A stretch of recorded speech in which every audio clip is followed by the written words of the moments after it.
Have you ever looked at a chart and felt like it's speaking a completely foreign language? Well, today we're going to crack that code. We're going to be decoding the algorithmic footprints the market leaves behind. And we do that by understanding something called PD arrays. So let's just start with a really big question.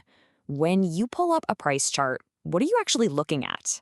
I mean, is it really just a bunch of random noise? Just a chaotic dance of ups and downs with no rhyme or reason?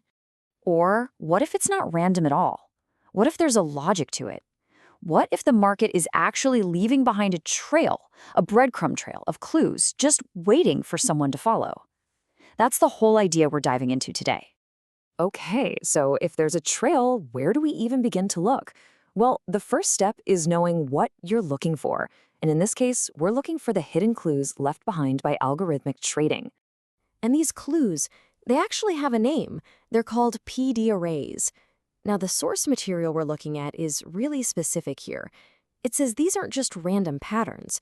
Think of them more like algorithmic signatures, like actual footsteps left behind by what's called the Interbank Price Delivery Algorithm, or IPA for short, as it literally engineers the price from one level to another. But, to find footsteps, you first need a map of the terrain, right? You need to know where you are. And that's exactly what this framework gives us. It's the map that tells us where to even start looking for these clues. This map is called the PD Array Matrix, and honestly, it's surprisingly simple, but it's incredibly powerful. All it does is take a specific range in price, and it just cuts it in half, right at the 50% level. That's it. That halfway point is called the equilibrium. And just by doing that, by drawing that one line, you've created two really important zones. Everything above that 50% line, that's called premium. You can think of it as the sell zone, where things are, well, expensive. And everything below it is discount. That's your buy zone, where things are cheap. It's that simple. And this basic map, this is the environment where all these algorithmic footprints are going to show up. All right, so we've got our map. Now we can actually start following a trail. Let's start by tracking the bearish sequence of footprints. These are the clues that tell us price might be heading down. And here's the sequence. Now, the source material is really clear on this. The order of these clues is critical. You can't just find them in any old order. It has to go first a rejection block, then an order block, followed by a fair value gap, and it finishes with either a breaker or a mitigation block. Each one is a step in the story. So footprint number 1, the bearish rejection block. Picture this. Price makes a new high, a swing high, but it leaves this long, skinny wick sticking out of the top. When price tries to go back up into that wick and just gets smacked back down, that's your first hint. It's the market saying, nope, we don't like these prices up here.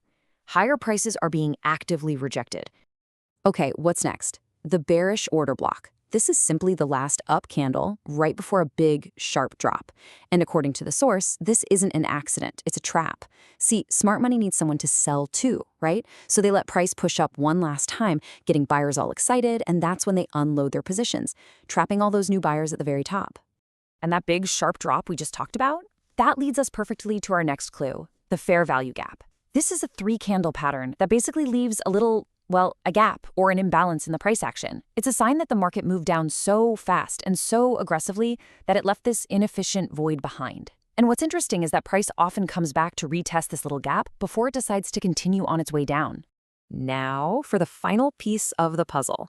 This one comes in 2 flavors, a bearish breaker or a mitigation block. And the difference between them is super important. It's all about liquidity. A breaker happens when price first runs above a previous high, grabbing all those stop losses, and then it reverses hard. A mitigation block, on the other hand, is when price tries to take out that high, but fails before it reverses. It's a subtle difference, but it tells you a lot about what the market was trying to do. Okay, so that's the trail leading down. Now let's just flip the whole thing on its head and see how it works in the other direction. The logic is exactly the same, just mirrored. We're now on the hunt for the bullish footprint sequence. And no surprise here, the bullish sequence is a perfect mirror image of the bearish one. You start with a bullish rejection block, then a bullish order block, then you get your fair value gap, and you finish it off with a bullish breaker or mitigation block. The thinking behind it is exactly the same. So, clue number 1 for a move up, the bullish rejection block. This time we're looking at a swing low, a recent bottom with a long lower wick. When price dips back into that wick and buyers step in, finding support, Well, that's the market screaming that it's rejecting those lower prices. Next up, the bullish order block. This is the very last down candle right before a big rally. And again, it's that inverse trap we talked about. This time, it's the sellers who are getting caught. Smart money uses all that selling pressure to quietly accumulate their long positions at a good price. And for the final piece of the bullish puzzle, it's all about liquidity again. A bullish breaker is when price first dives below a previous low, clearing out all those sell stops, and then it reverses higher. A bullish mitigation block is when price tries to go for that liquidity but fails to grab it before turning around. The whole game is about whether or not those stops were actually triggered. All right, so we've looked at all the individual clues, both for moves up and moves down. But the real magic isn't in finding one footprint, right? It's about how you connect them. So let's talk about connecting these footprints into a clear path. And this really brings us to the most important point, and it's a direct quote from the source material. Simply looking for these price patterns themselves is not enough. They can only be looked for within a particular framework. What does that mean? It means context is literally everything. So, look, the big takeaway here isn't about just randomly spotting an order block on your chart and getting excited. That's not the point.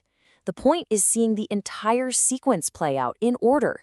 It's about following that trail of breadcrumbs from the very first footprint to the very last, and really understanding the story that the algorithm is telling you as it moves from A to B. And that leaves us with one final thought to chew on. If the markets really do leave a trail, if these algorithmic footprints are real, then what does it actually take to become a tracker?